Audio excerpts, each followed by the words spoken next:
race for the 2020 Democratic presidential nomination officially started tonight in Miami, Florida, with round one of the first primary debate. KTSM is your local election headquarters. Thanks for being with us. I'm Daniel Mudding. And I'm Natasha Paloma. It was the first of two debates among White House hopefuls who squared off on issues ranging from health care to immigration. NBC's Jay Gray reports.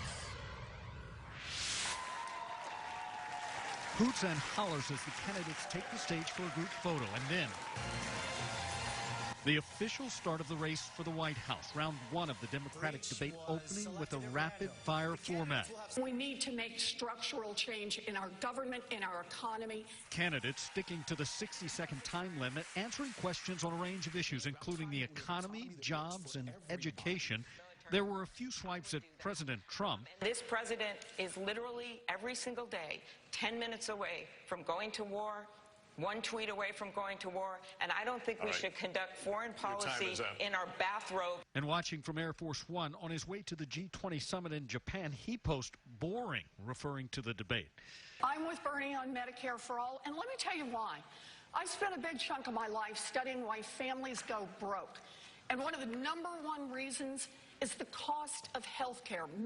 The first real exchange coming as the discussion turns to health care. I think the choice is fundamental. The back and forth continuing La situación ahora es inaceptable. as the I talks will make shift sure to that, immigration. #1, we end the ICE policies and the customs and border policies that are violating the human rights. The issues like gun control, Supreme Court appointments, and climate change continue to drive the debate. As a member of Congress, I helped to introduce legislation that would ensure that we don't criminalize those who are seeking asylum and refuge in this country. If you're fleeing desperation, then I want to make sure that you're treated with respect. I'm still talking about everybody else. But you're looking at just one small part of this. I'm talking about a comprehensive rewrite of our immigration laws. That's not true. A crowded field searching for any way to grab the early attention of voters. Jay Gray, NBC News, Miami.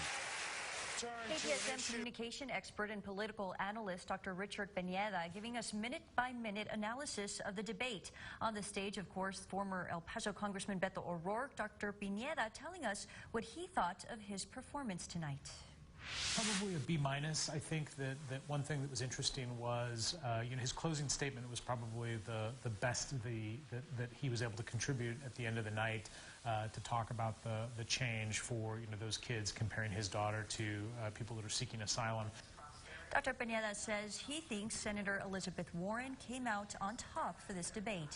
With El Paso's first major presidential candidate on stage, many gathered around the Sun City to watch the debate. Yeah, one big watch party was at Hope and Anchor in West El Paso. That's where we find KTSM 9 News reporter Stephanie Shields. She continues our coverage live.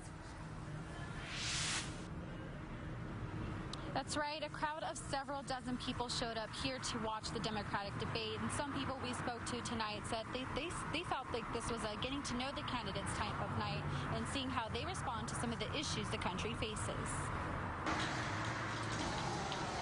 Voters filling this West Side bar, sipping drinks, and taking in their favorite candidates.